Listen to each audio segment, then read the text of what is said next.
So let's summarize what you learned in your Desmos activity. I've got the table set up here for cosine x. So if we look at our unit circle, and I'm trying to graph cosine x, if I go to 0, so on the unit circle, find 0, and I'm just going to kind of draw one out here real quick. This would be 1, 0, 0, 1, negative 1, 0.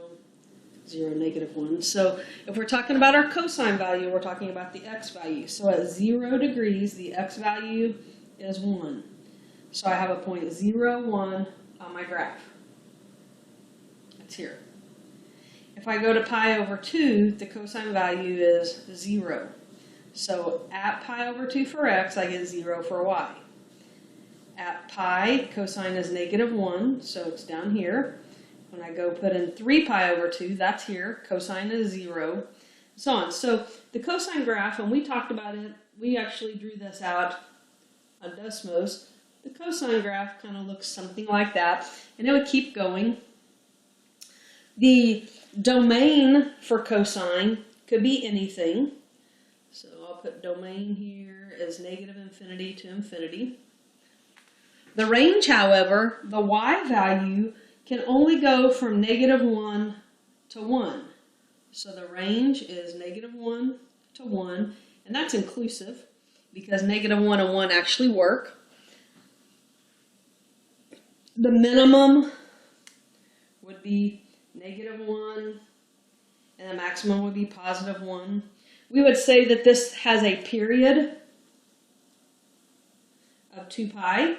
Because if I start anywhere on the graph, let's say I start here, for me to go one complete cycle from pi over 2 to 5 pi over 2 would be 4 pi over 2, which is 2 pi. Or I could start here and go to here. That is 2 pi units long. So the period for cosine is 2 pi. But let's think about what happens if I change that cosine x and make it 1/2 of cosine x.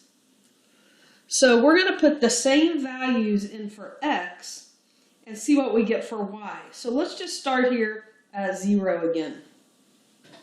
I'm going to do cosine of 0, and cosine of 0 is 1, but then I'm going to take that answer and take it times 1/2. So if cosine at 0 is 1, and 1 times 1/2 would be 1/2.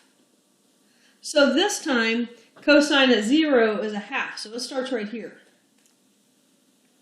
If I go to pi over 2, cosine at pi over 2 is 0, and 0 times 1/2 is 0. If I go to pi, cosine at pi is negative 1. Negative 1 times 1/2 is negative 1/2. So this time at pi it goes like this. So you can kind of see if we kept doing this, that what would happen